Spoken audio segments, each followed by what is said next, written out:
আমি অনেকগুলো কেন্দ্র ঘুরে দেখেছি, মানুষের মধ্যে একটা ঈদের আমেজ দেখলাম, আনন্দ উচ্ছ্বাস।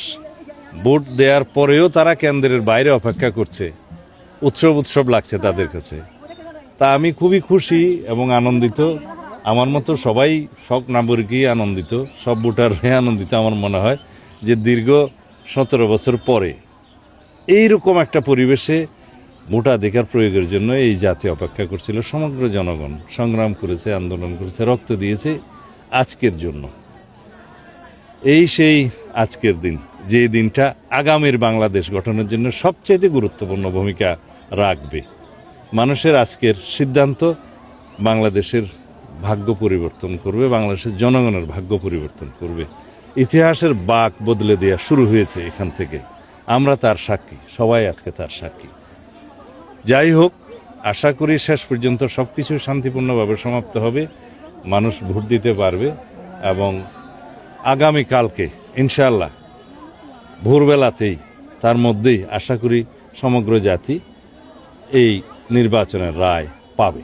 সাইবার বুলিংয়ের বিষয় নিয়ে একটু যদি বলেন, বেশি গুজব সৃষ্টি বা যুক্তরাষ্ট্রের 1 নম্বর জিম চেইন গোল্ডস জিম এখন আবারও বাংলাদেশে বসুন্ধরা আবাসিক এলাকা ও বসুন্ধরা সিটি শপিং মলে।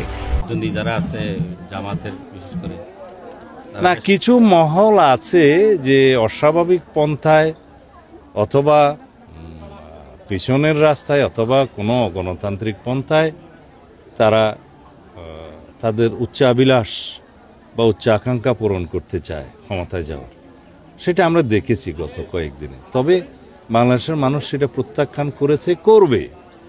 আর সাইবার বুলিং ইত্যাদি যেগুলো আছে, এগুলো এখন ডিসইনফরমেশনের এবং মিস ইনফরমেশন তো বলবো না, ডিসইনফরমেশন বলবো, এগুলোর একটা পার্ট হয়ে গেছে।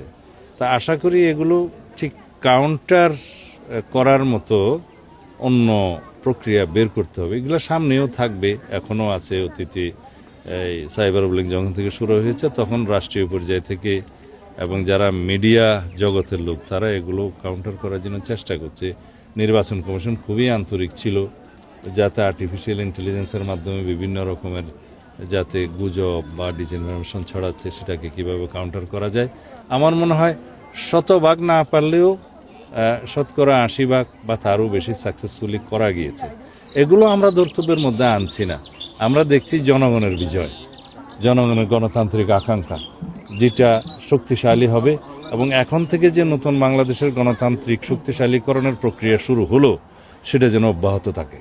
এটাই আমাদের প্রত্যাশা, অঙ্গীকার, প্রতিশ্রুতি।